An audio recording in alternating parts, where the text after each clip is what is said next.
아버지, 엄마 두고 그 여자한테 가겠다는 거예요? 아들이 그 말을 했을 때도 저는 제 선택이 틀렸다고 생각하지 않았습니다. 평생 저를 챙겨준 아내를 두고 첫사랑과 다시 살겠다고 했으니 자식들 눈엔 제가 제정신이 아니어 보였을 겁니다. 그래도 그때의 저는 늦게라도 제 마음을 알아주는 사람을 만났다고 믿고 싶었습니다. 처음엔 다들 저를 말리는 것도 괜한 걱정인 줄 알았습니다. 그런데 2달도 지나지 않아 제가 서 있던 자리가 한꺼번에 무너지기 시작했습니다. 대체 그때 저는 뭘 그렇게까지 믿고 있었던 걸까요? 시작 전 구독과 좋아요로 함께해 주시고 어느 지역에서 듣고 계신지 댓글로 한 번씩만 남겨주세요. 그곳에 행복이 닿길 바라겠습니다. 퇴직을 하고 나서 처음 몇 달은 그냥 쉬는 게 좋았습니다. 35년을 아침마다 넥타이를 메고 나갔으니 아무것도 하지 않아도 되는 날이 선물처럼 느껴졌거든요. 늦게 일어나도 아무도 뭐라 하지 않고 점심을 느지막이 먹어도 괜찮고 소파에 앉아 텔레비전을 켜놓은 채 낮잠을 자도 누가 들여다보지 않는 그 자유가 처음엔 꽤 달콤했습니다. 그런데 그게 석 달쯤 지나면서부터 조금씩 달라지기 시작했습니다. 자유인 줄 알았던 게 사실은 그냥 빈 시간이었던 거예요. 갈 곳이 없었고 할 일이 없었고 누가 저를 기다리는 것도 없었습니다. 회사에 다닐 때는 몰랐는데 퇴직을 하고 나서야 제가 얼마나 회사라는 틀에 기대어 살았는지 알게 됐습니다. 직함이 없어지고 나니 저라는 사람이 어디에 있는지 잘 모르겠더라고요. 아침에 눈을 뜨면 할 일이 없었습니다. 처음엔 홀가분했는데 나중엔 그 홀가분함이 공허함이랑 구분이 안 됐습니다. 점심을 먹고 나면 오후가 너무 길었고 저녁을 먹고 나면 밤이 또 길었습니다. 텔레비전을 켜도 뭘 봐야 할지 몰랐고 채널을 돌리다 끄는 날이 많았습니다. 그냥 앉아서 창밖을 보는 시간이 늘어났어요. 아파트 아래로 사람들이 지나가는 걸 멍하니 내려다보다가 저 사람들은 다 어딘가로 가는데 나는 어디 가는 사람이냐 그런 생각이 드는 날도 있었습니다. 그게 좀 무서웠습니다. 솔직히요. 아내 선희는 그런 저를 묵묵히 챙겨줬습니다. 아침을 차려주고 제가 좋아하는 된장찌개를 끓여주고 외출할 때 날씨가 흐리면 우산을 챙기라고 했습니다. 33년을 그렇게 해온 사람이었으니까요. 선희는 말이 많은 편이 아니었습니다. 크게 웃지도 않고 크게 화내지도 않는 묵직하게 집을 지켜온 사람이었습니다. 제가 직장에 다닐 때는 그 묵직함이 든든했습니다. 집에 들어오면 밥이 있고 깨끗한 옷이 있고 아무 말 안 해도 내 자리가 있다는 게 당연하게 느껴졌거든요. 그런데 퇴직을 하고 하루 종일 집에 있게 되니까 그 당연함이 무게로 느껴지기 시작했습니다. 여보, 약 드셨어요? 오늘 병원 예약 잊지 마세요. 그 친구 만날 거면 너무 늦지 말고요. 틀린 말이 하나도 없었습니다. 다 저를 위한 말이었어요. 그런데 그 말들이 하루하루 쌓이다 보니 어느 순간부터 챙겨주는 게 아니라 감시받는 것처럼 느껴지기 시작하더라고요. 아침에 선희가 뭔가를 말할 때마다 어깨가 조금 무거워지는 느낌이 들었습니다. 숨을 크게 들이쉬고 싶은데 공기가 부족한 것 같은 그런 답답함이었어요. 제가 이상한 거였겠죠. 지금 생각하면요. 그때 저는 그걸 몰랐습니다. 그 무렵에 동창 모임 연락이 왔습니다. 오랜만에 열리는 대학 동창 모임이었습니다. 연락이 오기 전까지는 갈 생각도 없었어요. 그런데 퇴직하고 나서 사람을 만나는 일이 부쩍 줄어든 터라 그날따라 그냥 한번 가보자는 마음이 생겼습니다. 선희는 아무 말 없이 와이셔츠를 다려줬습니다. 잘 다녀오라는 말도 없었고 늦지 말라는 말도 없었습니다. 그냥 다려서 옷걸이에 걸어뒀어요. 지금도 그 장면이 가끔 생각납니다. 그게 얼마나 큰 마음이었는지 그때는 몰랐습니다. 모임 장소는 시내 중심가 한식집이었습니다. 오랜만에 보는 얼굴들이 세월을 달고 앉아 있었고 서로 반갑다는 인사를 나누는 분위기였습니다. 저도 몇 사람과 악수를 하고 오래된 기억들을 꺼내 웃고 그럭저럭 어울렸습니다. 오랫동안 잊고 있던 이름들이 불쑥불쑥 튀어나왔고 다들 어떻게 살았냐며 서로의 세월을 들여다보는 자리였습니다. 그 시간이 나쁘지 않았어요. 오랜만에 제가 어딘가에 속해 있다는 느낌이 들었거든요. 그런데 그날 자리 한쪽에 앉아 있던 한 사람이 눈에 들어왔습니다. 윤미정이었습니다. 대학 1학년 때 같은 과 여학생이었습니다. 저랑 몇 달 연락을 주고받다가 흐지부지 멀어진 사이였어요. 첫사랑이라고 부르기엔 너무 짧은 인연이었지만 기억 속에서는 유독 선명하게 남아있던 이름이었습니다. 머리가 하얗게 새어 있었고 눈가에 세월이 보였지만 웃을 때 얼굴이 환해지는 건 옛날이랑 똑같았습니다. 저를 알아보고 손을 흔들 때 가슴이 이상하게 두근거렸습니다. 민망할 정도로요. 정우 씨, 오랜만이에요. 그 말 한마디가 이상하게 오래 귀에 남았습니다. 미정은 제 옆자리에 앉았고 우리는 모임 내내 이런저런 이야기를 나눴습니다. 미정은 말을 잘 들어줬습니다. 제가 퇴직 얘기를 하면 고개를 끄덕이고 요즘 심심하다고 하면 그 심심함을 충분히 이해한다는 듯 맞장구를 쳐줬습니다. 그런데 그게 꾸며낸 느낌이 아니었어요. 진짜로 공감하는 것처럼 보였습니다. 눈빛이 따뜻했고 말이 자연스러웠고 제 이야기를 듣다가 웃을 때 그 웃음이 억지 같지 않았습니다. 선희는 제 말을 틀리게 듣는 일이 없었지만 이렇게 맞장구를 쳐주는 사람은 아니었습니다. 그 차이가 그날따라 크게 느껴졌습니다. 지금 생각하면 그건 비교가 아니라 착각이었습니다. 오래 쌓인 관계와 방금 시작된 설렘을 같은 자리에 올려놓고 재는 건 애초에 말이 안 되는 일이었으니까요. 그때는 그걸 몰랐습니다. 모임이 끝날 무렵 미정이 연락처를 건네줬습니다. 자연스럽게요. 가끔 밥이라도 먹어요, 정우 씨. 저는 별 생각 없이 받았습니다. 집에 돌아와 선희가 차려준 저녁을 먹으면서도 주머니 속 종이 쪽지가 자꾸 신경 쓰였습니다. 꺼내보지는 않았습니다. 그냥 거기 있었어요. 그게 시작이었습니다. 며칠 뒤 미정한테서 문자가 왔습니다. 요즘 어떠세요? 였는데 그 짧은 문자가 반갑더라고요. 저도 짧게 답장을 했고 그게 며칠에 한 번 연락으로 이어졌습니다. 미정은 항상 제 이야기를 잘 들어줬고 제가 심심하다고 하면 잘 됐다며 차 한 잔 마시자고 했습니다. 그렇게 2번, 3번 만남이 이어졌습니다. 카페에서 마주 앉아 이야기를 나누다 보면 시간이 어떻게 가는지 몰랐어요.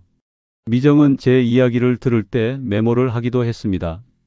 어느 날 제가 예전에 가보고 싶었던 곳이 있다고 했더니 미정이 수첩에 적어뒀습니다. 나중에 같이 가자고요. 그 작은 행동이 이상하게 마음에 남았습니다. 누군가가 제 말을 그렇게 기억해 두려 한다는 게 오래된 일이었거든요. 선희는 몰랐습니다. 아니, 몰랐다고 생각했는데 지금 와서 생각하면 알고도 모른 척 했는지 모르겠습니다.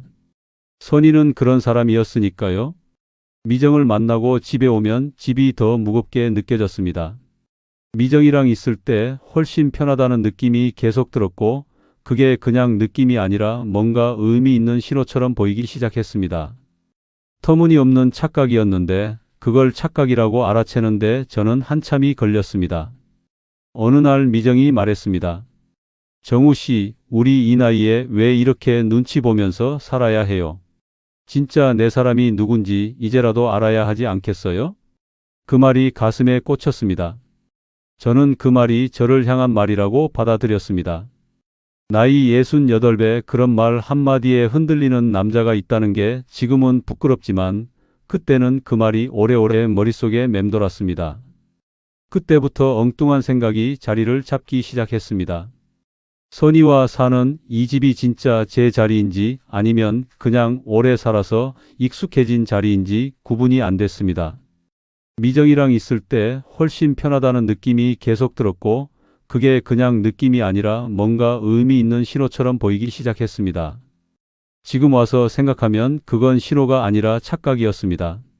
오래 쌓인 것들의 무게를 못 버티고 새로운 가벼움 쪽으로 기울어진 것뿐이었는데 그때의 저는 그걸 몰랐습니다. 결국 어느 날 저는 선희한테 이혼 얘기를 꺼냈습니다. 선희는 처음에 아무 말도 하지 않았습니다. 그냥 저를 바라봤습니다. 한참을요. 그 눈빛이 뭔지 저는 읽지 못했습니다. 화가 난 건지 황당한 건지 아니면 이미 알고 있었던 건지 한동안 침묵이 흘렀습니다. 그러다 선희가 천천히 입을 열었습니다. 그 여자 때문이에요? 저는 아니라고 하지 않았습니다. 대답을 안 한 게 대답이었겠죠. 선희는 더 묻지 않았습니다. 울지도 않았습니다. 그냥 자리에서 일어나 주방으로 걸어갔습니다. 설거지 소리가 들렸습니다. 그릇이 물에 닿는 소리, 수도꼭지를 여는 소리, 아무렇지 않게 이어지는 그 소리들이 오히려 더 서늘했어요. 차라리 화를 냈으면 나았을 것 같은데 선희는 그냥 하던 일을 했습니다.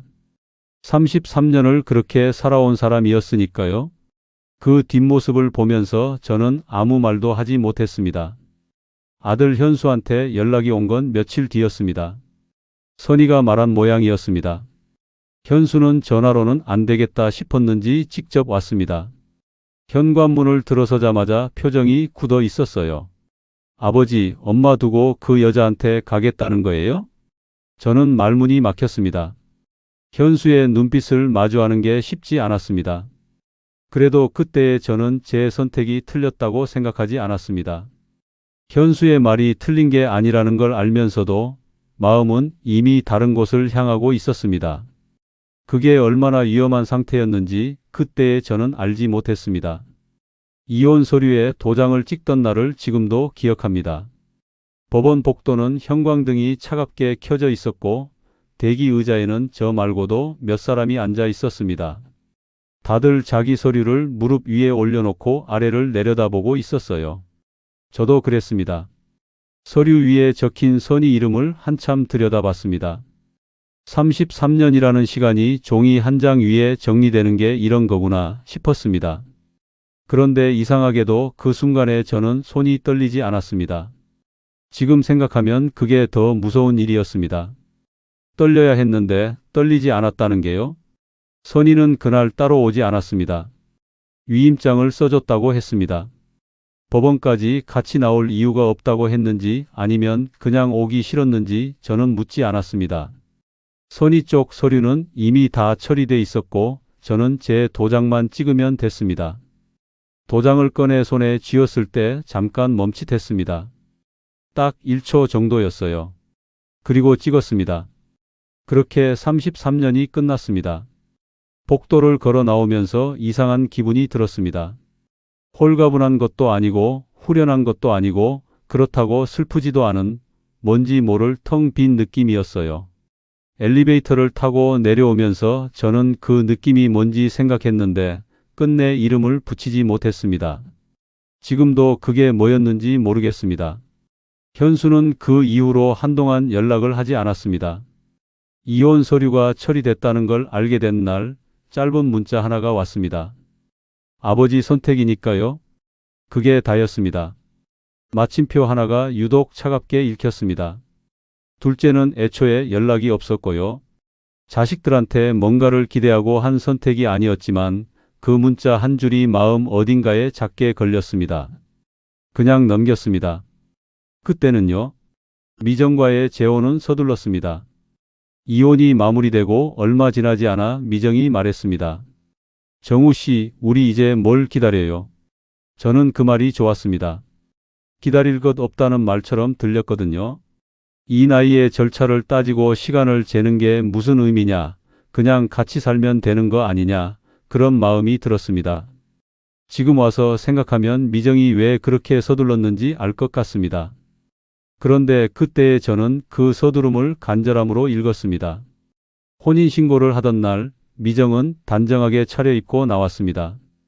연분홍 재킷이었는데 잘 어울렸습니다. 구청 민원실에서 서류를 내고 나오면서 미정이 제 팔짱을 꼈습니다. 자연스럽게요. 그 온기가 낯설었습니다. 오랫동안 누군가와 팔짱을 낀 적이 없었거든요. 미정이 웃으면서 말했어요. 이제 진짜 우리 가족이네요. 그 말이 그렇게 따뜻하게 들릴 수가 없었습니다. 저는 그날 저녁 미정이 사준 작은 케이크를 둘이 앉아 먹으면서 이 선택이 맞는 것 같다고 생각했습니다. 늦었지만 다시 시작하는 것도 괜찮다고 그렇게 믿었습니다. 새로 들어간 곳은 시내에서 조금 떨어진 오피스텔이었습니다. 미정이 먼저 알아봐둔 곳이라고 했습니다. 방 2개짜리의 거실이 있는 작지만 깔끔한 구조였어요. 계약은 제 이름으로 했습니다. 보증금은 제 예금에서 나왔고 미정은 이사 준비를 도맡아 했습니다. 커튼을 고르고 식탁을 맞추고 주방 살림을 하나씩 채워 나갔습니다. 저는 그냥 따라다녔습니다. 미정이 이걸 어떻게 생각하냐고 물으면 좋다고 했고 저게 어떻냐고 물으면 맡긴다고 했습니다. 그게 편했어요. 아무것도 신경 쓰지 않아도 누군가가 다 챙겨주는 느낌이요. 오피스텔에 짐을 다 들인 날 밤 미정이 밥을 차렸습니다. 된장찌개였습니다. 냄새가 나는 순간 가슴이 조금 이상했습니다. 선이가 끓여주던 된장찌개가 생각났거든요. 얼른 그 생각을 눌렀습니다. 미정이 마주 앉아 웃으면서 말했어요. 정우 씨, 이제 걱정 없어요. 내가 다 챙길게요. 저는 그 말을 믿었습니다. 그때는요. 처음 몇 주는 진짜로 좋았습니다. 아침에 일어나면 미정이 먼저 일어나 커피를 내려놓고 간단하게 토스트라도 준비해뒀습니다. 저녁엔 같이 동네를 한 바퀴 걷기도 했고 주말엔 미정이 가보고 싶다는 식당을 찾아가기도 했습니다. 밥을 먹다가 별것 아닌 얘기로 웃기도 했습니다. 오랜만에 느끼는 온기였어요. 누군가와 같은 밥상 앞에 앉아서 웃는다는 게 그게 얼마나 사소하고 소중한 건지 새삼 느꼈습니다. 미정은 그 시절에 진짜 다정했습니다. 제가 좋아하는 반찬을 기억해뒀다가 차려주고 제 건강을 걱정해서 약도 미리 챙겨줬습니다. 어느 날은 제가 예전에 가보고 싶다고 했던 곳을 기억해두고 있다가 날 좋은 날 같이 가자고 했습니다. 수첩에 적어뒀던 그곳이었습니다.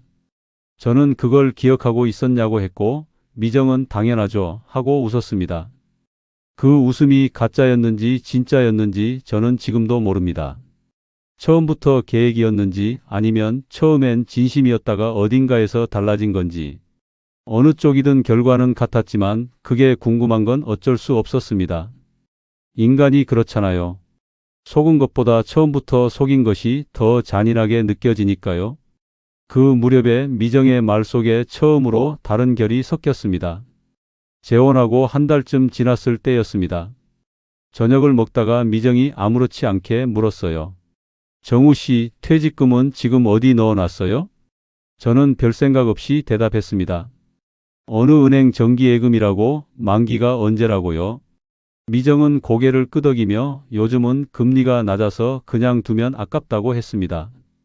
부부끼리 재산 얘기 나누는 거 이상할 것 없다고 생각했습니다. 그냥 넘겼어요. 며칠 뒤엔 아파트 정상금 얘기가 나왔습니다. 선이와 살던 아파트를 처분하면서 받은 돈이었습니다. 미정이 물었어요. 그 돈은 어떻게 정리됐어요? 통장에 그냥 있는 거예요? 이번에도 저는 대답했습니다. 그냥 입출금 통장에 있다고요. 미정은 그러면 이자도 없다며 뭔가 굴려야 하는 거 아니냐고 했습니다. 맞는 말이었습니다. 그래서 그냥 맞다고 했습니다. 지금 생각해보면 미정은 제 재산 규모를 파악하고 있었던 겁니다. 그런데 그때 저는 그걸 재산 파악이라고 읽지 않고 부부니까 당연히 함께 고민하는 것이라고 읽었습니다. 그 착각이 나중에 얼마나 크게 벌어지는지를 그때는 몰랐습니다. 그래도 그 시절이 좋았던 건 사실입니다. 재산 얘기가 나오고 나서도 미정은 여전히 다정했거든요. 밥을 잘 차려줬고 아침에 먼저 일어나 커피를 내려줬고 주말 외출을 제안하기도 했습니다. 그래서 저는 그 질문들이 그냥 부부의 대화라고 생각했습니다. 재산을 노리는 사람이 이렇게 다정할 수 있냐고 스스로에게 물었습니다. 그럴 리 없다고 대답했습니다. 그게 제 두 번째 실수였습니다. 다정함과 진심을 같은 것으로 봤던 거였어요. 다정할 수 있으면서도 진심이 아닐 수 있다는 것을 저는 그때 몰랐습니다. 아니, 알고 싶지 않았는지도 모릅니다. 알게 되면 이 생활이 무너지는 거였으니까요. 재혼한 지 2달이 가까워지면서 미정의 질문이 조금씩 잦아졌습니다. 보험 얘기도 나왔습니다. 정우 씨 보험은 어떻게 돼 있어요? 수익자가 혹시 전 부인으로 돼 있는 건 아니죠? 그 말에는 약간 뾰족한 무언가가 섞여 있었습니다. 저는 확인해 보겠다고 했습니다. 미정은 빨리 정리하는 게 낫다며 이제 가족이 바뀐 거잖아요. 라고 덧붙였습니다. 틀린 말이 아니었습니다. 그래서 그것도 그냥 넘겼습니다. 하지만 그 말들이 하나씩 쌓이면서 뭔가 이상하다는 느낌이 희미하게 생기기 시작했습니다. 미정이 저한테 관심을 갖는 게 제 하루가 어떤지보다 제 통장이 어떤지에 더 집중되는 것 같다는 느낌이요. 그 느낌을 저는 애써 눌렀습니다. 부부가 된 지 한 달도 안 됐는데 의심부터 하면 안 된다고 스스로 다독였습니다. 신뢰가 없으면 함께 사는 게 의미 없다고 생각했거든요. 그래서 그냥 믿기로 했습니다. 그날 밤 저는 잠자리에 누워 천장을 봤습니다. 미정이 옆에서 고르게 숨을 쉬고 있었습니다. 저는 그 숨소리를 들으면서 이 사람이 나를 진심으로 생각하고 있을 거라고 다시 한번 다짐하듯 믿었습니다. 그 믿음이 얼마나 위태로운 것 위에 서 있었는지 머지않아 알게 됩니다. 재혼하고 2달째로 접어들던 어느 아침이었습니다. 미정이 주방에서 뭔가를 하고 있었고 저는 소파에 앉아 텔레비전을 켜놓고 있었습니다. 별다른 대화도 없었고 특별한 일도 없는 평범한 아침이었어요. 그런데 그날따라 오피스텔 안 공기가 묘하게 무거웠습니다. 뭐라 설명하기 어려운 무게였어요. 미정이 주방에서 그릇 소리를 내는 것도 냉장고 문을 여닫는 것도 다 평소랑 똑같은데 어딘가 달랐습니다. 소리는 같은데 온도가 달라진 느낌이라고 해야 할까요? 저는 텔레비전을 보는 척하면서 미정을 곁눈질로 봤습니다. 예전에 카페에서 마주 앉았을 때 미정은 항상 저를 보면서 웃었습니다. 말을 할 때도 눈을 맞추고 제가 무슨 말을 해도 고개를 끄덕이고 그 다정함이 자연스러웠습니다. 재혼 초반 몇 주도 그랬습니다. 그런데 요즘은 그 눈빛이 달랐어요. 저를 보는 게 아니라 저를 스쳐가는 느낌이랄까요?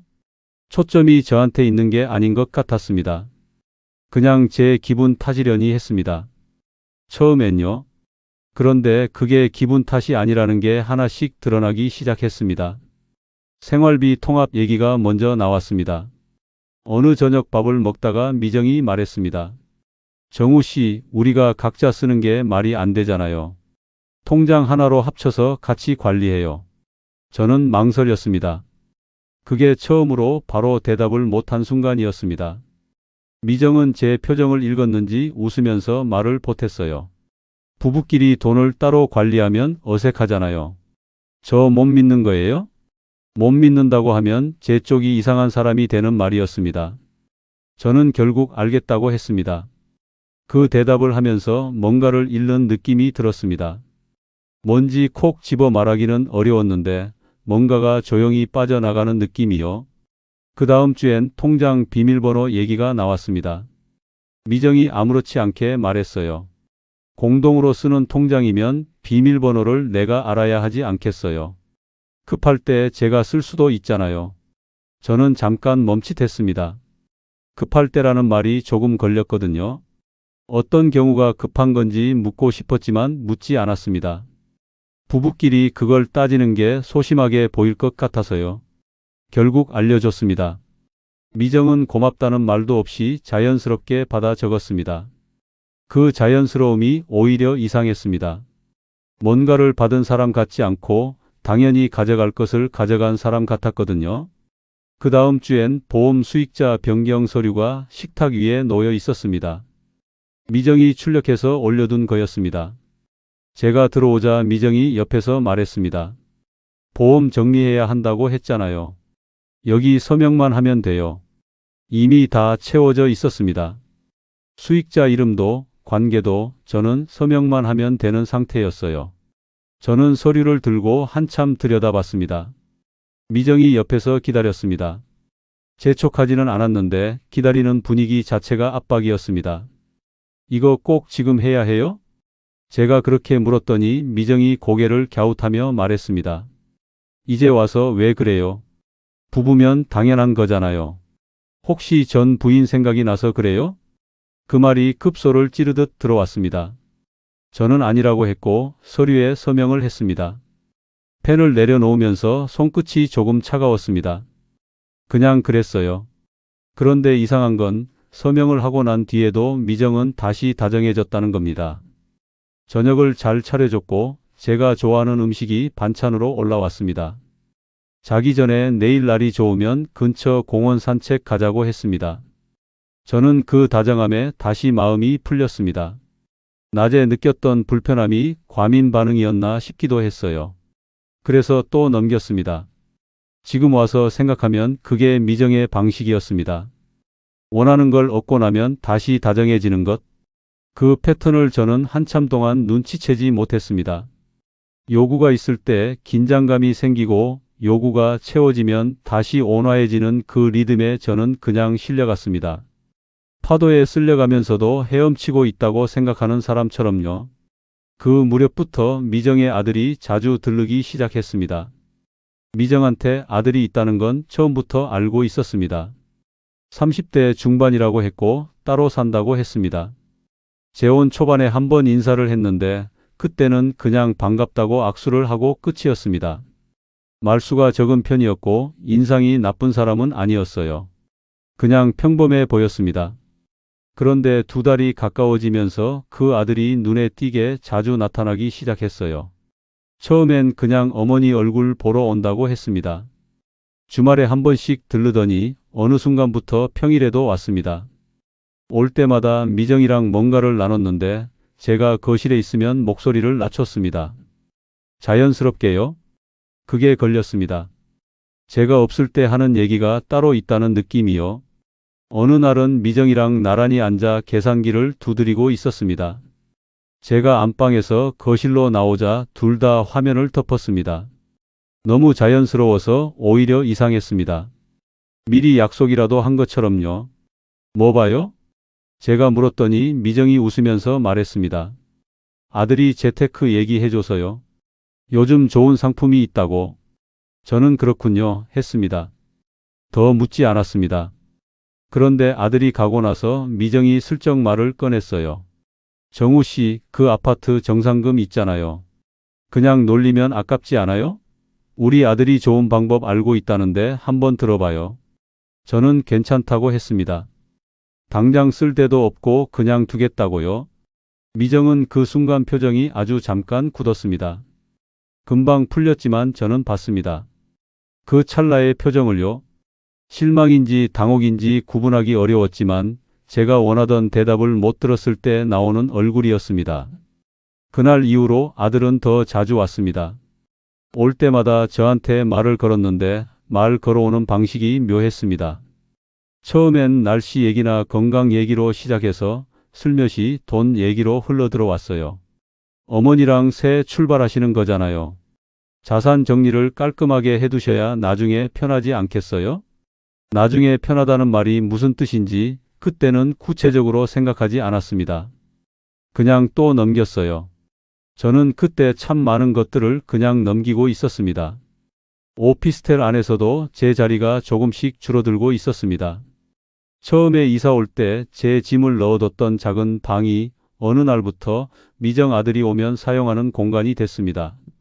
제 옷 몇 벌이 클립 옷걸이에 걸려 있었는데 어느 날 보니 다 안방 구석으로 옮겨져 있었어요. 미정은 작은 방에 에어컨이 더 잘 나와서 아들이 쉬기 편하다고 했습니다. 저는 그렇군요 했습니다. 안방에서도 제 자리는 조금씩 좁아졌습니다. 화장대 위에 제 물건 놓을 공간이 줄었고 욕실 선반에 제 세면 도구가 아래 칸으로 내려갔습니다. 하나하나는 사소한 것들이었습니다. 그런데 그 사소한 것들이 쌓이면서 제가 이 집에서 점점 손님 같은 위치가 되어가는 느낌이 들기 시작했습니다. 이 집을 제 이름으로 계약한 사람이 저였는데 정작 이 집에서 저는 점점 주변부로 밀려나고 있었습니다. 밥상도 달라졌습니다. 처음 몇 주는 미정이 정성껏 차렸는데 2달이 가까워지면서 식사가 점점 간단해졌습니다. 반찬이 줄었고 국도 자주 빠졌습니다. 어느 날은 편의점 도시락이 식탁에 놓여 있었어요. 미정은 오늘 피곤하다고 했습니다. 저는 괜찮다고 했습니다. 그런데 그날 저녁 미정 아들이 왔습니다. 미정이 주방으로 들어갔습니다. 된장찌개 끓이는 냄새가 났습니다. 뚝배기 놓이는 소리, 재료 다듬는 소리, 분주하게 움직이는 소리가 들렸습니다. 저는 거실 소파에 앉아 그 냄새를 맡으면서 아무 말도 하지 않았습니다. 말이 목까지 올라왔는데 삼켰습니다. 이걸 꺼내면 싸움이 되고 싸우면 제가 속이 좁은 사람이 될 것 같았습니다. 아들한테 찌개 끓여주는 걸 뭐라 하는 새 남편, 그게 되고 싶지 않았거든요. 그래서 참았습니다. 그날 밤 잠자리에서 눈을 감고 오래 생각했습니다. 뭔가 잘못되고 있다는 건 알았습니다. 그런데 어디서부터 잘못된 건지, 어디서부터 짚어야 하는 건지 실마리가 잡히지 않았습니다. 미정이 나쁜 사람이라는 확신도 없었고, 그렇다고 다 괜찮다는 확신도 없었습니다. 그 사이 어딘가에서 저는 멍하니 떠 있었어요. 선희가 생각났습니다. 아주 잠깐이었습니다. 선희가 아무 말 없이 된장찌개를 끓여주던 장면이 스쳐갔습니다. 그 찌개가 누구를 위한 것이었는지는 물어볼 필요도 없었습니다. 항상 저를 위한 것이었으니까요. 그 생각을 얼른 눌렀습니다. 지금 그걸 생각하는 게 말이 안 된다고 스스로 다그쳤습니다. 눈을 감았지만 쉽게 잠이 들지 않았습니다. 바깥에서 바람 소리가 들렸습니다. 오피스텔 창문이 얇아서인지 밤이 되면 바람 소리가 유독 크게 들렸습니다. 저는 그 소리를 들으면서 이 집에서 제가 얼마나 더 이렇게 있을 수 있을까? 라는 생각을 처음으로 했습니다. 그 생각이 드는 순간 가슴 어딘가가 서늘해졌습니다. 폭풍 전에 바람이 딱 멈추는 것처럼 그때에 저는 그 고요함 한가운데 서 있었습니다. 그런데 폭풍이 오고 있다는 걸 그때는 아직 몰랐습니다. 알게 되는 건 얼마 지나지 않아서였습니다. 그날은 별다른 예고가 없었습니다. 아침부터 흐린 날이었고 미정은 외출 준비를 하고 있었습니다. 어디 가냐고 물었더니 친구 만난다고 했습니다. 저는 그렇군요 했습니다. 요즘은 그렇군요 라는 말을 참 자주 했습니다. 뭘 물어봐도 그렇군요. 뭘 들어도 그렇군요. 더 파고들면 싸움이 될 것 같아서 그 말 하나로 덮어두는 일이 습관이 돼 있었습니다. 미정이 나가고 나서 저는 오피스텔 안에 혼자 남았습니다. 조용했습니다. 냉장고 돌아가는 소리가 들릴 만큼요. 텔레비전을 켤까 하다가 그냥 뒀습니다. 소파에 앉아서 창밖을 봤습니다. 흐린 하늘 아래로 사람들이 지나갔습니다. 저는 그냥 앉아 있었어요. 요즘 자주 그랬습니다. 뭘 해야 할지 모르는 채로 그냥 시간을 보내는 일이요. 그러다 안방에 들어갔습니다. 특별한 이유는 없었습니다. 그냥 들어갔어요. 미정 화장대 앞을 지나치다가 거울 옆에 휴대폰이 놓여 있는 걸 봤습니다. 미정이 두고 간 거였습니다. 보조폰이었는지 아니면 급하게 나가면서 놓고 간 건지는 몰랐습니다. 저는 그 폰을 보면서 잠깐 멈췄습니다. 들여다볼 생각은 없었습니다. 진짜로요. 그런데 그 순간 폰 화면이 켜졌습니다. 문자 알림이 온 거였어요. 화면이 켜지면서 미리 보기가 짧게 떴습니다. 잠금 화면 위로 보이는 그 몇 글자였는데 저는 자기도 모르게 읽어버렸습니다. 보낸 사람은 미정 아들이었습니다. 엄마, 그 돈 언제 움직여요? 자꾸 늦어지면 안 되잖아요. 그게 다였습니다. 저는 그 자리에 서서 한동안 움직이지 못했습니다. 다리가 무거워진 게 아니라 그냥 다음 동작이 뭔지 몰랐습니다. 그 돈이 뭔지는 굳이 생각하지 않아도 알 것 같았습니다. 제 퇴직금인지 아파트 정상금인지 아니면 그 두 가지 다인지 어느 쪽이든 그 문장의 뜻은 하나였습니다. 아직 못 가져갔냐는 거였으니까요. 잠금 화면이 다시 어두워졌습니다. 저는 그 폰을 원래 있던 자리에 그대로 놨습니다. 그리고 안방을 나왔습니다. 거실로 나와 소파에 앉았습니다. 창밖 하늘은 여전히 흐렸습니다. 바뀐 게 아무것도 없는데 제 안에서는 뭔가가 크게 바뀐 느낌이 들었습니다. 심장이 이상하게 뛰었습니다. 빠르게 뛰는 게 아니라 무겁게 뛰었어요. 쿵쿵 소리가 귀에 들릴 것 같을 만큼 묵직하게요. 저는 소파에 앉아 두 손을 무릎 위에 올려놓고 그냥 있었습니다. 그렇게 한참을 있었습니다. 머릿속에서 지난 두 달이 빠르게 지나갔습니다. 동창 모임에서 다시 만났을 때 미정의 따뜻한 눈빛, 제 말을 들어주던 그 집중된 표정, 수첩에 제 말을 적어두던 것, 재혼하자고 서두르던 것, 오피스텔 계약을 제 이름으로 하던 것, 퇴직금이 어디 있냐고 물어보던 것, 보험 수익자 변경 서류를 미리 출력해 두던 것, 그 장면들이 한 줄로 이어지면서 처음 보는 그림 하나가 완성됐습니다. 저는 처음부터 사람이 아니라 자산이었던 겁니다. 그 생각이 드는 순간 눈앞이 잠깐 어두워졌습니다. 어지러운 게 아니었습니다. 그냥 세상이 잠깐 멈추는 것 같은 느낌이었어요. 68해를 살면서 그런 느낌은 처음이었습니다. 미정이 돌아온 건 2시간쯤 뒤였습니다. 현관문이 열리는 소리에 저는 소파에서 일어나지 않았습니다. 미정이 들어오면서 왔어요. 했고 저는 네 했습니다. 미정은 가방을 내려놓고 주방으로 갔습니다. 물을 마시는 소리가 들렸습니다. 저는 천천히 말을 꺼냈습니다. 오늘 안방에 들어갔다가 폰 알림이 켜졌어요. 미정이 잠깐 멈추는 기척이 느껴졌습니다. 물컵 내려놓는 소리가 들렸어요. 무슨 알림이요? 아들한테서 문자 왔던데요. 그 돈 언제 움직이냐고. 침묵이 흘렀습니다. 짧은 침묵이었지만 아주 밀도가 높은 침묵이었어요. 미정이 주방에서 거실로 나왔습니다. 표정을 보니 당황한 게 아니었습니다. 어떻게 대응할지 계산하는 얼굴이었습니다. 저는 그 표정을 보면서 알았습니다. 이 사람은 지금 놀란 게 아니구나. 이 순간이 올 수도 있다는 걸 이미 알고 있었던 거구나. 그 생각이 드는 순간 가슴 어딘가가 단단하게 굳는 느낌이 들었습니다. 그거 오해예요. 아들이 자기 일로 돈 얘기한 거예요. 저는 고개를 끄덕이지 않았습니다. 어떤 돈이요? 미정이 잠깐 눈을 내리깔았다가 다시 들었습니다. 그냥 아들 사업 자금 얘기예요.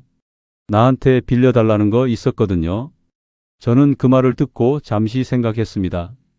그 설명이 맞을 수도 있었습니다. 문자 한 줄만 봤으니까요. 그런데 이상하게 그 설명이 들어오지 않았습니다. 퍼즐 조각처럼 지금까지 쌓인 것들이 한꺼번에 떠올랐거든요. 통장 비밀번호, 보험 수익자 변경, 생활비 통합, 아들이 자꾸 와서 계산기를 두드리던 것, 아파트 정상금은 어떻게 됐냐는 질문들. 그 조각들이 이제 한자리에 모이는 느낌이 들었습니다. 저는 천천히 말했습니다. 미정 씨, 나한테 솔직하게 말해줬으면 좋겠어요. 나를 만난 게 나라는 사람이 좋아서였어요. 아니면 다른 이유가 있었어요? 미정의 표정이 굳었습니다. 잠깐이었습니다. 그러다 표정이 풀리더니 제가 예상하지 못한 말이 나왔습니다. 정우 씨, 이 나이에 사랑만 믿고 살아요? 저는 그 말을 듣는 순간 숨이 막혔습니다. 반박을 하려는데 말이 나오지 않았습니다. 그 문장이 너무 직접적이었거든요. 돌려서 말하거나 부인하는 게 아니라 그게 뭐가 문제냐는 식으로 받아치는 말이었습니다. 미정이 이어서 말했습니다. 나도 현실이 있어요. 이 나이에 혼자 살면서 뭘 믿고 살겠어요. 정우 씨도 그렇지 않아요? 서로 의지하는 거잖아요. 그게 결혼이지. 그게 뭐 잘못된 거예요? 말은 매끄러웠습니다. 논리도 있었어요. 그런데 그 매끄러움이 오히려 섬뜩했습니다. 준비된 말처럼 들렸거든요. 이 상황이 왔을 때 어떻게 말할지 미리 생각해둔 사람의 말처럼요. 저는 한참 미정을 바라봤습니다.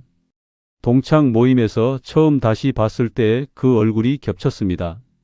저를 보면서 웃던 얼굴, 제 말을 들어주던 눈빛, 이 나이에 왜 눈치 보며 사냐고 하던 목소리.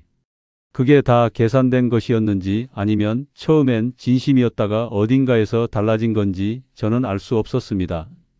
알 수 없다는 게 더 비참했습니다.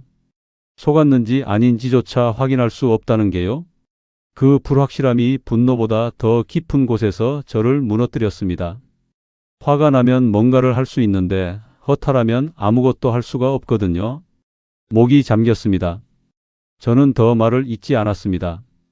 미정도 더 말을 하지 않았습니다. 우리는 같은 공간에서 서로 다른 방향을 바라보고 있었습니다. 그 침묵이 오래 이어졌습니다. 그날 이후 저는 말수가 줄었습니다. 미정도 달라졌습니다. 그전까지는 그래도 다정한 척이라도 했는데 그 대화 이후로는 그 가면마저 걷어내는 것 같았습니다. 밥도 따로 먹는 날이 생겼고 같은 공간에 있어도 대화가 없었습니다. 미정 아들은 여전히 드나들었고 둘이 작은 방에서 뭔가를 나누는 소리가 들렸지만 저는 끼어들지 않았습니다. 돈 얘기는 더 이상 대놓고 꺼내지 않았습니다. 대신 방식이 달라졌습니다. 미정이 슬쩍 서류를 내밀거나 아들이 어머니 노후 대비 차원에서라는 말로 운을 떼거나 그런 식이었습니다. 저는 응하지 않았습니다.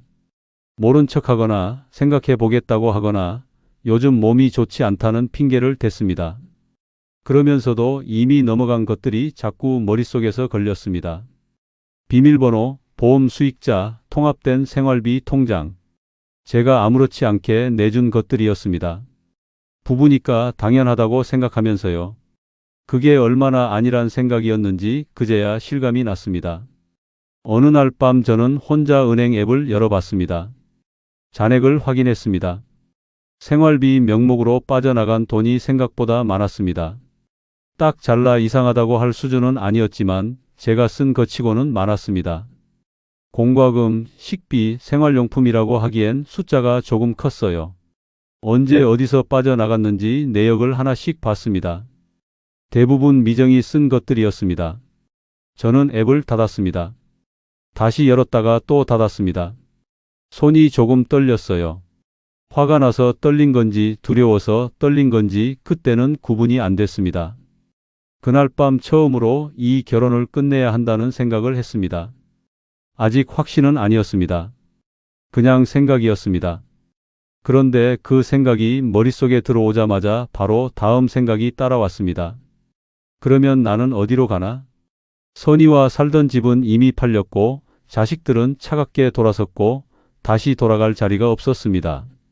제가 스스로 다 없애버린 거였습니다. 그 깨달음이 이불 속에서 천천히 아주 천천히 내려앉았습니다.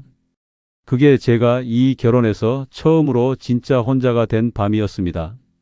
그리고 그날 밤 저는 그제야 선희가 어떤 사람이었는지를 비로소 알기 시작했습니다. 33년 동안 아무 말 없이 곁에 있어줬던 사람. 이혼 얘기를 들었을 때 울지도 않고 그냥 설거지하러 가던 사람. 그 뒷모습이 얼마나 단단한 사람의 뒷모습이었는지 그 차가운 오피스텔 방 안에서 혼자 이불을 덮고 누워서야 알게 됐습니다. 너무 늦게요. 그날 아침은 평소랑 다를 게 없었습니다. 눈을 떴을 때 미정은 이미 일어나 있었고 주방에서 무슨 소리가 났습니다. 저는 천천히 일어나 세수를 하고 거실로 나왔습니다. 미정은 저를 보지 않았습니다. 식탁에 뭔가가 놓여 있었는데 제 것은 아니었어요. 미정 혼자 먹을 것만 있었습니다. 저는 그냥 냉장고를 열어 물을 꺼내 마셨습니다. 뭐라 하지 않았습니다. 요즘은 그런 날이 더 많았으니까요. 밥을 같이 먹는 날보다 따로 먹는 날이 많아졌고 말을 나누는 날보다 침묵이 흐르는 날이 많아졌습니다. 같은 공간에 있지만 서로 다른 공기를 마시는 것 같은 느낌이 들었어요. 그 느낌이 이미 몇 주째 이어지고 있었습니다. 저는 외출하기로 했습니다. 딱히 갈 곳이 있었던 게 아닙니다. 그냥 집 안에 있기가 답답했어요. 오피스텔 복도가 좁고 어두워서 현관문을 열고 나오면 그나마 숨이 트이는 느낌이 들었습니다. 저는 가볍게 점퍼 하나를 걸치고 나왔습니다. 미정은 제가 나가는데 쳐다보지도 않았습니다. 엘리베이터를 타고 내려오면서 핸드폰을 봤습니다. 현수한테서는 여전히 연락이 없었습니다. 이혼 이후로 명절도 지나갔고 제 생일도 지나갔는데 아들한테서 먼저 연락이 온 적이 없었습니다. 제가 먼저 문자를 보낸 적이 한 번 있었는데 답장이 하루 뒤에 왔습니다. 짧게요. 저는 그 뒤로 먼저 연락하지 않았습니다. 동네를 한 바퀴 걸었습니다. 날씨가 쌀쌀했습니다. 가로수 잎이 절반쯤 떨어져 있었고 바람이 불 때마다 마른 잎들이 발밑에서 바스락거렸습니다. 걸으면서 생각했습니다. 지금 내가 어디에 서 있는 건지를요. 이 오피스텔이 내 집이 맞는 건지 미정이 내 아내가 맞는 건지 경계가 흐려진 느낌이 들었습니다. 이름은 다 있는데 실체가 없는 것들처럼요.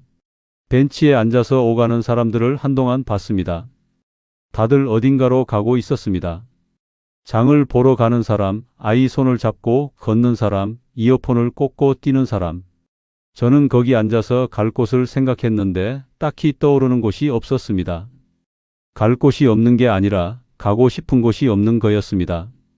그 차이가 그날따라 크게 느껴졌어요. 1시간쯤 걷다가 근처 분식집에 들어가서 김치찌개를 시켜 먹었습니다. 혼자 먹는 밥이었습니다. 주인 아주머니가 반찬을 더 갖다 주면서 혼자 오셨어요. 하고 물었는데 그 말이 이상하게 가슴에 걸렸습니다. 네, 했습니다. 밥을 먹으면서 선이가 끓여주던 김치찌개 생각이 났습니다. 억지로 생각한 게 아니라 그냥 났습니다. 맛이 달랐거든요. 뭐가 다른지는 모르겠는데 달랐습니다. 국물을 한 숟갈 떠서 입에 넣고 오래 씹었습니다. 씹을 게 없는데 씹었습니다. 그냥 그러고 있었어요. 창밖으로 사람들이 지나갔습니다. 나는 여기서 뭘 하고 있나? 라는 생각이 들었습니다. 밥을 먹고 있었습니다. 그게 다였습니다. 오후 늦게 오피스텔로 돌아왔습니다. 현관 앞에 서서 번호를 눌렀습니다. 삐 소리가 났습니다. 그런데 문이 열리지 않았습니다. 저는 잠깐 멈췄습니다. 번호를 잘못 눌렀나 싶어서 다시 눌렀습니다. 천천히 정확하게요. 삐 소리가 또 났습니다. 문은 여전히 열리지 않았습니다. 세 번째로 눌렀습니다. 오리움이 울렸습니다. 저는 그 자리에 서서 문을 바라봤습니다. 심장이 서늘해졌습니다.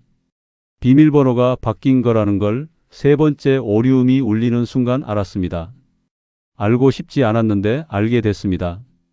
그때 복도 바닥이 눈에 들어왔습니다. 문 옆으로 검은 봉투 2개가 놓여 있었습니다. 묶여 있었어요. 저는 쪼그려 앉아서 봉투를 열어봤습니다. 제 옷가지였습니다. 평소에 입던 옷 몇 벌이랑 세면도구가 들어 있었습니다. 챙겨준 게 아니었습니다. 내다 버린 거였습니다. 저는 그 자리에서 한동안 일어나지 못했습니다. 복도 형광등이 깜빡이었습니다. 낡은 건물이라 가끔 그랬습니다. 깜빡이는 불빛 아래서 저는 검은 봉투 2개를 앞에 두고 쪼그려 앉아 있었습니다. 68살의 남자가요. 이 집을 제 이름으로 계약했던 남자가요. 그 사실이 그 순간 가장 먼저 떠올랐습니다. 제 이름으로 계약한 집이었는데 저는 지금 복도 바닥에 쪼그려 앉아 있었습니다. 그 아이러니가 너무 선명해서 잠깐 웃음이 날 것 같았습니다. 웃음이 나면 안 되는 상황인데 그 황당함이 먼저 왔어요. 그러다 그 웃음기가 사라지고 나서 진짜 감정이 천천히 올라왔습니다. 초인종을 눌렀습니다. 반응이 없었습니다. 다시 눌렀습니다. 안에서 인기척이 들렸습니다. 미정 아들 목소리가 들리는 것 같았습니다. 그런데 문은 열리지 않았습니다. 미정 씨, 나요? 문 열어줘요. 제 목소리가 복도에 울렸습니다. 조용한 복도였기 때문에 제 목소리가 크게 들렸습니다. 민망했어요. 옆집에서 들을 것 같았습니다. 그래도 다시 눌렀습니다. 잠시 후 안에서 미정 목소리가 들렸습니다. 변호사 통해서 연락하세요. 그게 다였습니다. 저는 그 문장을 복도에 서서 들었습니다. 변호사. 그 단어가 귀에 들어오는데 시간이 걸렸습니다. 이미 준비가 돼 있었다는 뜻이었습니다. 갑자기 한 게 아니라 어느 시점부터 이걸 계획하고 있었다는 뜻이었어요. 비밀번호를 바꾼 것도, 짐을 미리 봉투에 담아둔 것도, 변호사 얘기가 바로 나온 것도 다 준비된 수순이었습니다. 저는 그 자리에 서서 아무것도 하지 못했습니다. 소리를 지르고 싶었습니다. 문을 두드리고 싶었습니다. 그런데 손이 올라가지 않았어요.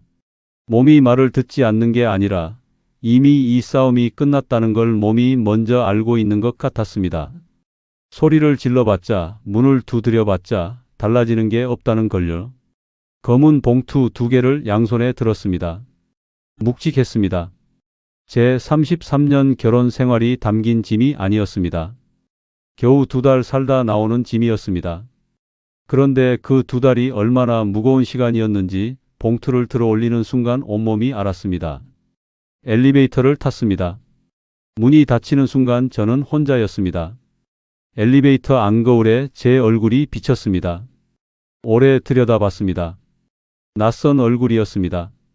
이 얼굴이 어쩌다 여기까지 왔는지 잘 모르겠다는 얼굴이었습니다.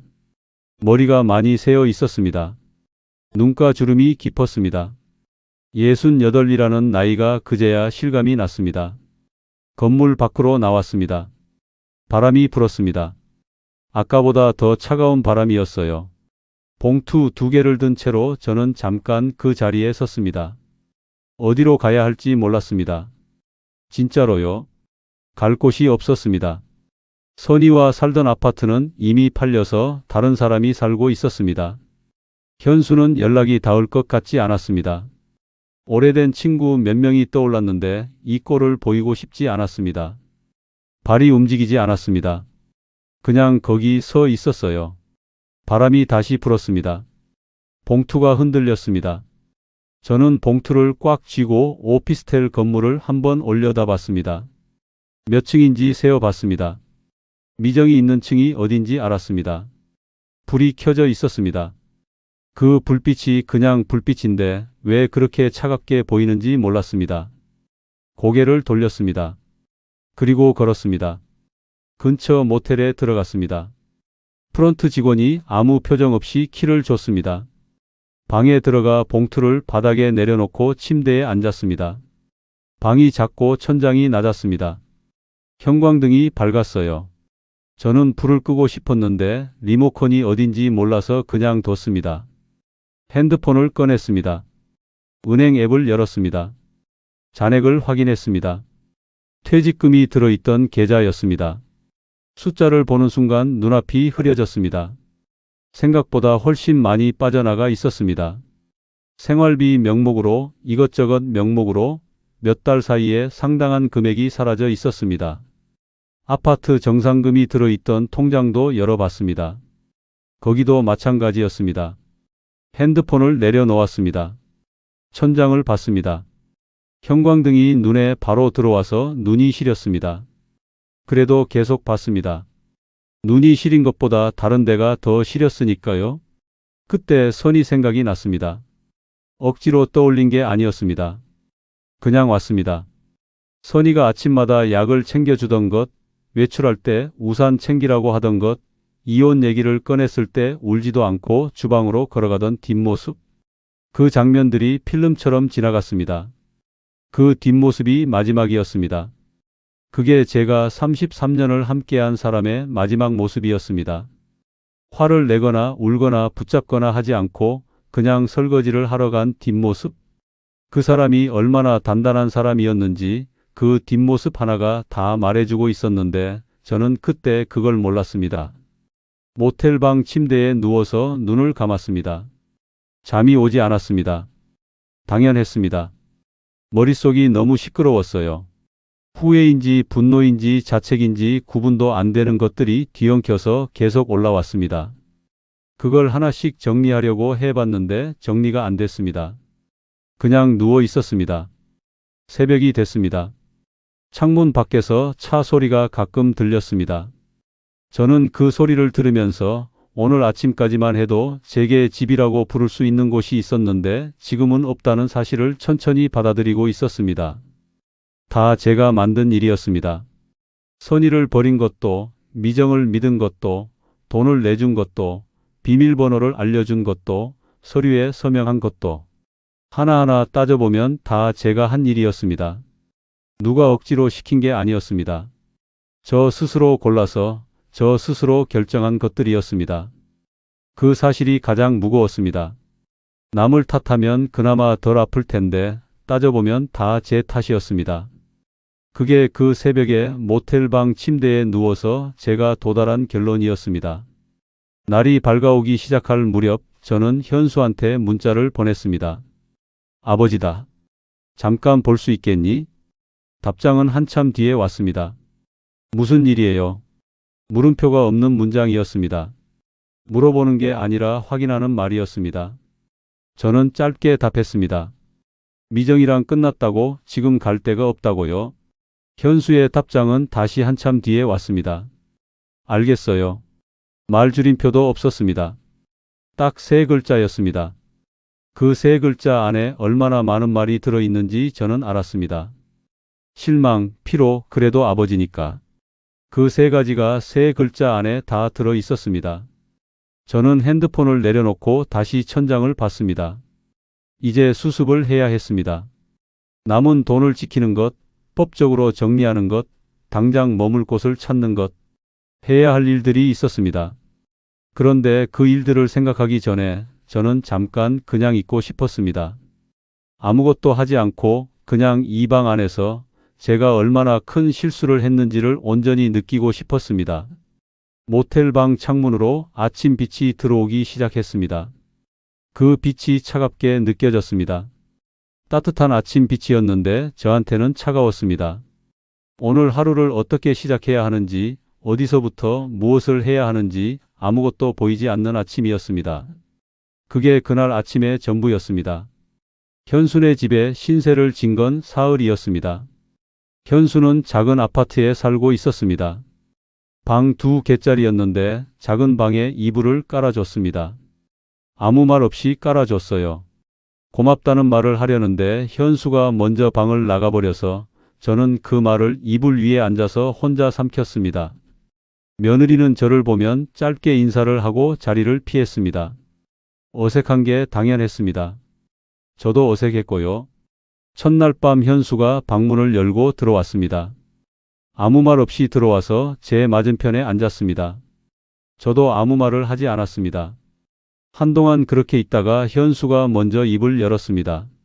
엄마는 알아요? 저는 모를 거라고 했습니다. 연락을 안 했다고요? 현수가 짧게 숨을 내쉬었습니다. 제가 알릴 거? 저는 괜찮다고 했습니다.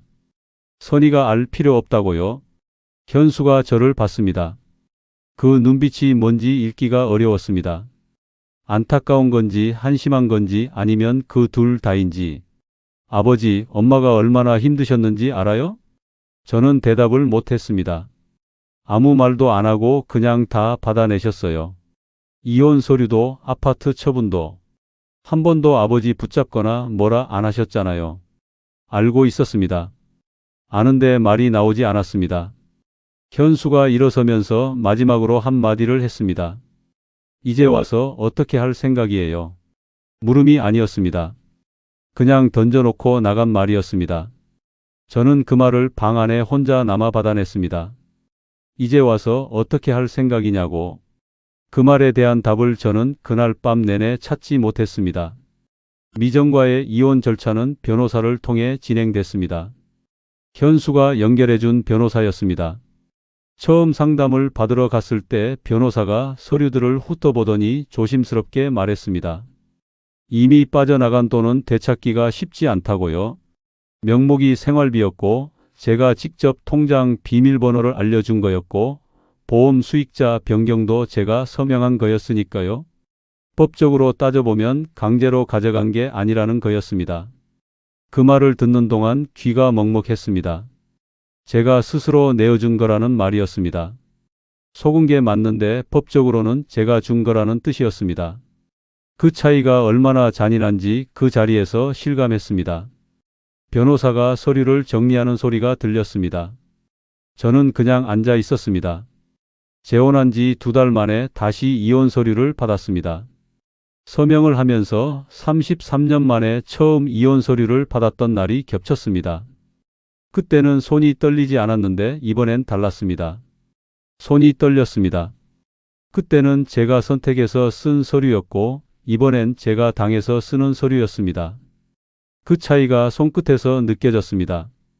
도장을 찍고 나서 한동안 그 자리를 떠나지 못했습니다. 변호사가 다음 절차를 설명해 줬지만 귀에 잘 들어오지 않았습니다.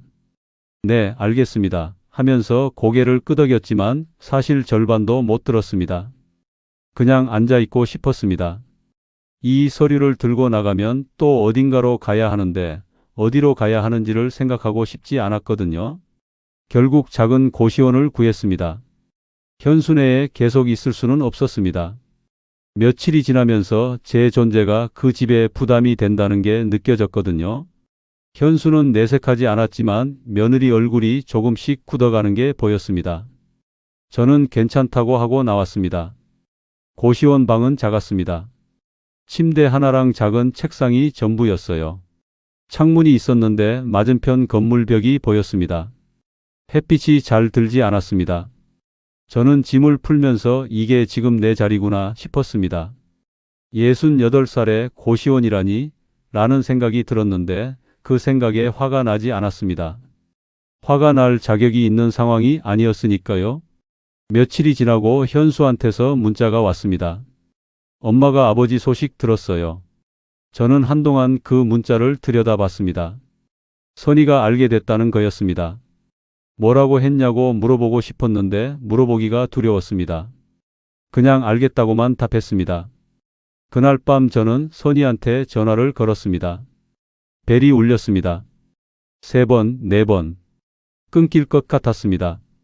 그런데 5번째에 선이가 받았습니다. 여보세요? 목소리가 예전이랑 똑같았습니다. 놀랐습니다. 그 평온한 목소리가요. 저는 뭔가를 말하려고 했는데 목이 잠겼습니다.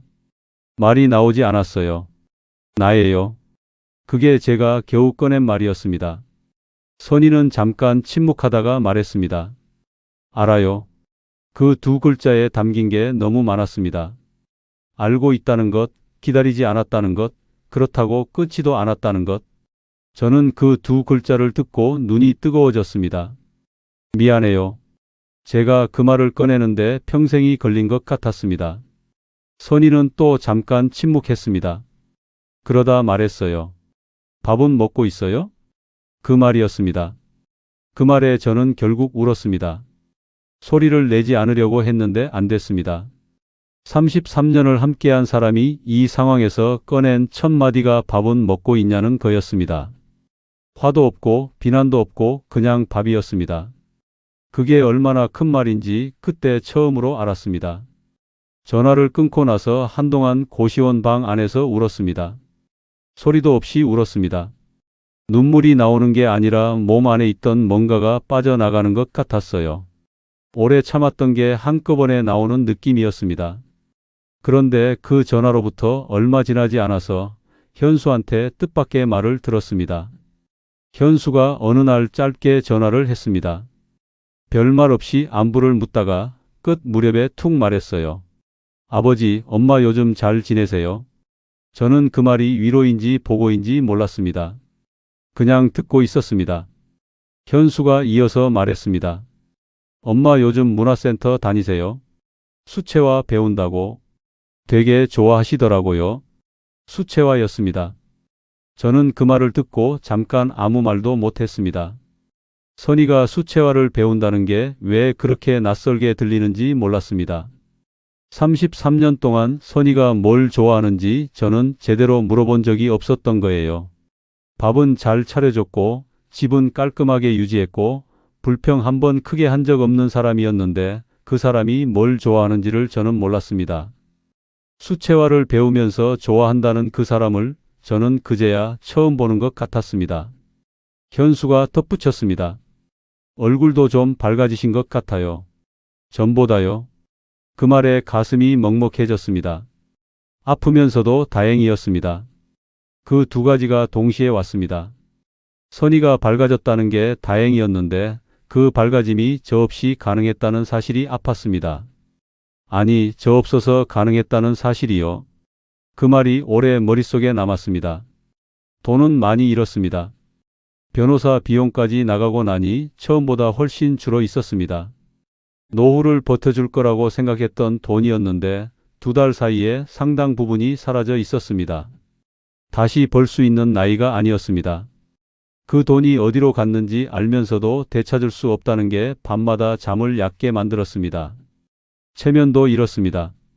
아는 사람들이 이 일을 어디서 들었는지 동창 모임에서 이상한 말이 돌고 있다는 걸 나중에 알게 됐습니다. 어쨌든 저는 잘해주던 아내를 버리고 첫사랑과 재혼했다가 2달 만에 쫓겨난 남자가 됐습니다. 그 이야기의 주인공이 저였습니다. 부끄러웠습니다. 오래오래요. 현수와는 가끔 연락을 했습니다. 한 달에 한 번 정도 짧은 통화를 했는데 현수는 다정하지도 차갑지도 않은 말투로 저를 대했습니다. 그게 오히려 더 아팠습니다. 화를 내주면 풀릴 텐데 그냥 담담하게 대하는 게 더 무거웠어요. 저도 현수한테 뭔가를 기대하지 않으려고 했습니다. 제가 만들어 놓은 거리를 아들이 좁혀줄 거라고 기대하는 건 염치 없는 일이었으니까요. 고시원에서 지내면서 생각할 시간이 많아졌습니다. 그 시간 동안 자꾸 같은 장면들이 떠올랐습니다.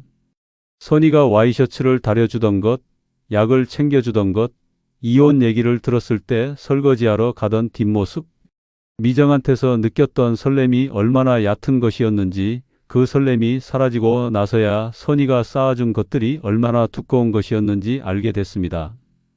알게 됐다는 게 달라지는 건 없었습니다. 선이는 이미 다른 삶을 살고 있었습니다. 수채화를 배우면서 얼굴이 밝아진 삶을요. 저는 고시원 방에 있었습니다. 후회한다고 해서 시간이 돌아오는 게 아니었고, 미안하다고 해서 33년이 복원되는 것도 아니었습니다. 그냥 후회는 후회로 남는 거였습니다. 제가 받아야 할 몫이었습니다. 첫사랑이라는 말이 얼마나 위험한지 저는 68배 배웠습니다. 사람이 오래된 기억을 꺼낼 때 그 기억은 대부분 실제보다 좋게 포장돼 있습니다. 젊었을 때의 설렘이랑 늙어서 다시 만난 사람이랑은 다른 겁니다. 저는 그 둘을 같은 것으로 착각했습니다. 기억 속 미정과 실제 미정이 같은 사람인 줄 알았습니다. 그 착각에 33년을 걸었습니다. 퇴직 후 찾아온 무력감도 문제였습니다. 직함이 사라지고 나서 저는 제가 어디에 있는지 몰랐습니다. 그 공허함을 선희한테서 찾지 않고 미정한테서 찾으려 했습니다. 새로운 설렘이 그 공허함을 채워줄 거라고 생각했거든요. 채워줄 수 없었습니다. 설렘은 채움이 아니라 덮음이었습니다. 덮어놓은 것들은 나중에 더 크게 터졌습니다. 고시원 창문으로 보이는 건물 벽을 보면서 가끔 이런 생각을 했습니다. 선희는 지금 어떤 색을 그리고 있을까? 수채화를 배운다고 했는데 어떤 그림을 그리는지 궁금했습니다. 꽃을 그리는지 풍경을 그리는지. 33년을 같이 살았는데 그 사람이 어떤 색을 좋아하는지를 저는 몰랐습니다. 그걸 이제 와서 궁금해하고 있었습니다. 그 궁금함이 이기적인 건지 아닌지는 모르겠습니다. 그냥 그랬습니다. 그게 제가 할 수 있는 전부였습니다. 재혼이 새 인생을 피워줄 거라고 믿었습니다. 2달이 지나고 남은 건 빈 통장과 고시원 방과 후회뿐이었습니다. 무너진 건 재혼 생활이 아니었습니다. 제가 평생 쌓아온 것들, 가정과 신뢰와 노후와 자식과의 관계, 그 전부였습니다. 그걸 무너뜨린 건 미정이 아니었습니다. 저였습니다. 그날 동창 모임에서 미정을 보고 가슴이 두근거렸을 때 그 두근거림을 그냥 두근거림으로 뒀어야 했습니다. 집에 돌아와 선희가 다려준 와이셔츠를 보면서 이게 내 자리라는 걸 알았어야 했습니다. 그걸 몰랐습니다. 아니, 알면서도 외면했습니다. 그게 제 자업자득이었습니다. 고시원 방 작은 창문으로 어느 날 오후 빛이 들어왔습니다. 맞은편 건물 벽 사이로 좁게 비집고 들어오는 빛이었는데 그 빛이 방 앞먼지를 환하게 비췄습니다. 먼지가 빛 속에서 천천히 떠다녔습니다. 저는 그 빛을 보면서 이제부터는 적어도 저한테 솔직하게 살아야겠다고 생각했습니다. 늦었습니다. 많이요. 그래도 그 생각 하나만큼은 고시원 방 안에서 혼자 가지기에 너무 아깝지 않았습니다. 그 빛이 방 안을 가득 채우진 못했습니다. 좁은 틈으로 들어온 빛이었으니까요. 그래도 없는 것보단 나았습니다. 그게 지금 제 자리였습니다. 선희는 오늘도 어딘가에서 붓을 들고 있을 겁니다. 어떤 색을 고르고 있을지 저는 모릅니다. 아마 앞으로도 모를 겁니다. 그걸 알 자격을 제가 스스로 버렸으니까요. 다만 그 사람이 자기 색을 찾아가고 있다는 것만큼은 알고 있습니다. 끝까지 들어주셔서 감사합니다. 구독과 좋아요는 다음 이야기를 이어갈 힘이 됩니다.